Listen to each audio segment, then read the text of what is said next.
BRS అధినేత కేసీఆర్ పై రేవంత్ రెడ్డి అనుచిత వ్యాఖ్యలను మాజీ మంత్రులు జగదీష్ రెడ్డి, ప్రశాంత్ రెడ్డి తీవ్రంగా ఖండించారు.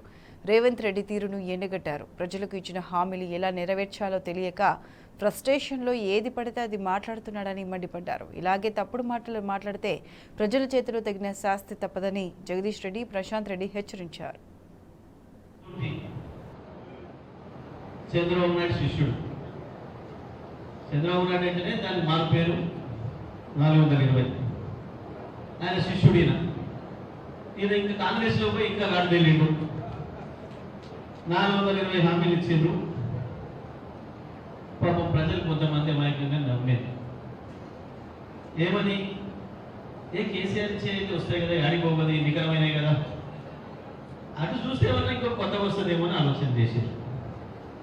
గింతే, పెద్ద తేడా ఏం లేదు, దాంట్లో ఏం ఆగమనం అయ్యేదేం లేదు. ఇప్పుడు ఆగమం వాడైతాడు, మనం కాదు. వాడు ఆగమనం అయ్యే గమ్మాటలు వస్తుంది.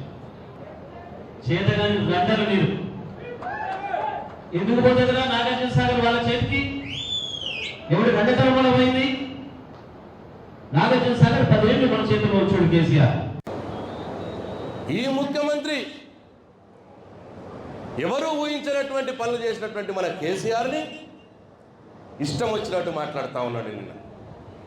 నేనంటున్న ఇవాళ రేవంత్ రెడ్డి ఓ రండా రేవంత్ రెడ్డి, నువ్వు నిజంగానే మొనగాడివైతే, మగోడివైతే నువ్వు చెప్పినటువంటి హామీలు డిసెంబర్ 9 అన్నావు, 30 రోజులు అన్నావు, అమలు చేసి చూపెట్టు. లేకపోతే నువ్వే రండా, నిజమైన రండవు నువ్వే ఈ రాష్ట్రంలో. హామీలు అమలు చేయడం చేతగాక,